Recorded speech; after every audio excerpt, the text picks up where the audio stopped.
Shalom de Kfar Saba, Israel. Meu nome é Raquel Hashevsky Skata e estou muito grata pela oportunidade de poder falar-lhes diretamente de Israel nessa ocasião tão especial do seu culto sobre Israel.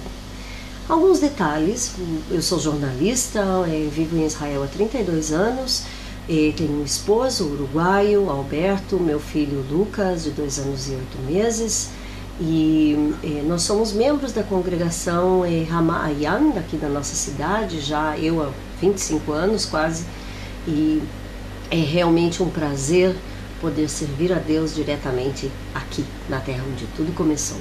E aqui vão alguns detalhes, eu vou consultar minhas notas com a sua permissão. Todos os dias, os meios de comunicação de todo mundo, do Brasil também, gostam muito de publicar notícias sobre Israel. Na maioria, notícias que são tendenciosamente contra Israel, ou, no melhor dos casos, simplesmente contra, no pior dos casos, simplesmente deturpando a verdade. Também há notícias sobre Israel, sobre Iraque, Irã, sempre demonstrando Israel como conquistador, como o mal, como Golias.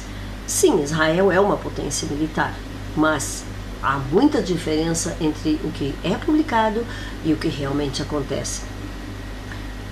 Outra notícia: recentemente a Unesco, que é uma das instituições da ONU, cancelou uma exibição de arte que mostraria a ligação do povo judeu à terra de Israel, a terra onde hoje é o Estado de Israel.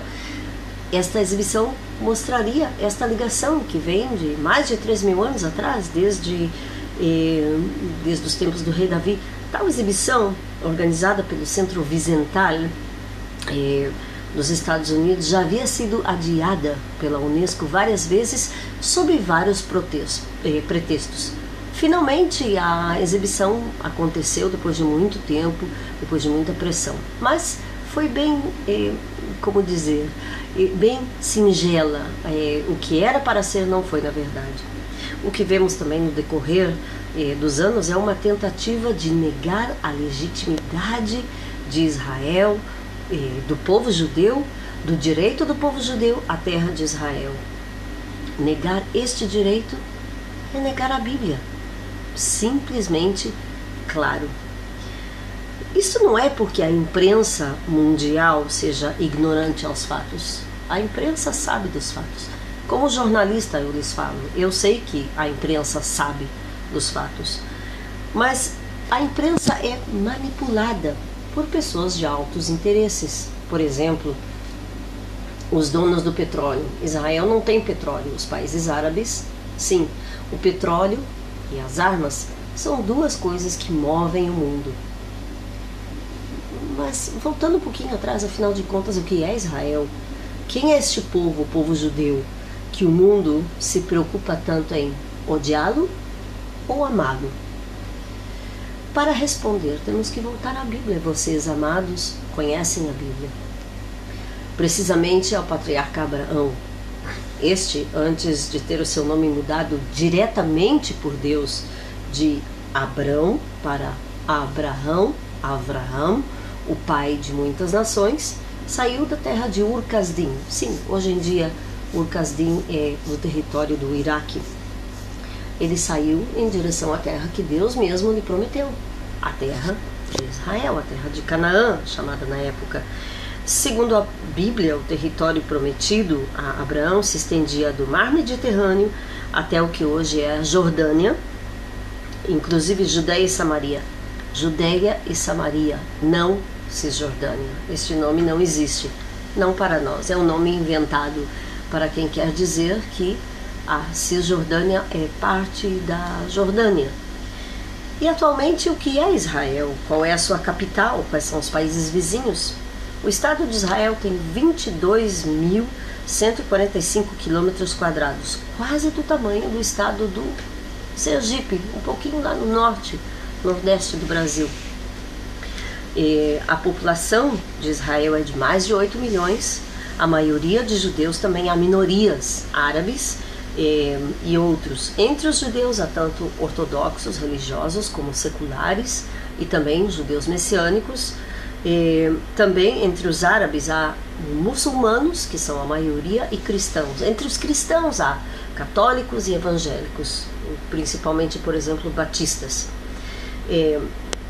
Das outras minorias há diversas religiões. Por exemplo, há vários trabalhadores estrangeiros em Israel que já têm cidadania, são budistas e outras religiões também, entre eles há cristãos.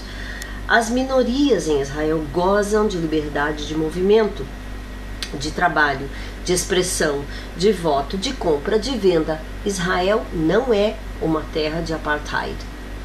Talvez há esta ideia de parte de alguns fatores, mas na verdade não é. O parlamento de Israel, a Knesset, tem 120 membros, alguns deles são árabes. Nenhum país árabe com um parlamento supostamente democrático tem membros judeus ou cristãos, somente muçulmanos. A capital de Israel é Jerusalém, não Tel Aviv. E Jerusalém foi fundada pelo próprio rei Davi, há mais de 3.000 anos atrás. Israel está situada no Oriente Médio da Ásia, tendo fronteiras no sul com o Egito, também com a Jordânia no oeste, Líbano e Síria no norte, ainda a faixa de Gaza no sudoeste. A faixa de Gaza era parte de Israel até 2005, quando o então primeiro-ministro de Israel, Ariel Sharon, evacuou os povoados judeus desta área, entregando toda a faixa de Gaza aos palestinos, na esperança de que os foguetes e morteiros e mísseis lançados dali pelos palestinos contra Israel, contra a população civil em Israel, cessassem. Não. Mais de 14 anos, isto continua e não cessou até hoje. Até inclusive a última guerra, a guerra margem protetora, que eu também gosto de chamar de rocha firme, até esta última guerra os mísseis não cessaram. Até há uns dias atrás, depois da suposta trégua, houveram 2 morteiros contra áreas com população civil em Israel. Em resumo, pequena introdução. Eu espero que vocês gostem de todo o material que vocês vão ver e ouvir, e eu tenho certeza que vocês serão abençoados. Um lembrete: convido vocês a 2 coisas. A primeira, a orar por Israel, não pelo interesse de que você será próspero, mas orar por Israel é um comando de Deus. Orai, ou indagai pela paz em Jerusalém, a tradução literal do versículo. Então, por isso, convido vocês a unirem-se ao nosso grupo de oração. Eu também oro por Israel todos os dias às 7h07, 7 da noite e 7h07 da manhã ou da noite, quando é conveniente para você. Meu segundo convite: ouça o programa Voz de Israel todos os domingos às 10 da noite, horário de Jerusalém. Por enquanto é às 4 da tarde, horário de Brasília. Muito obrigada e desfrutem do resto do programa. Shalom de Kfar Saba, Israel. Eu sou Raquel Scapa.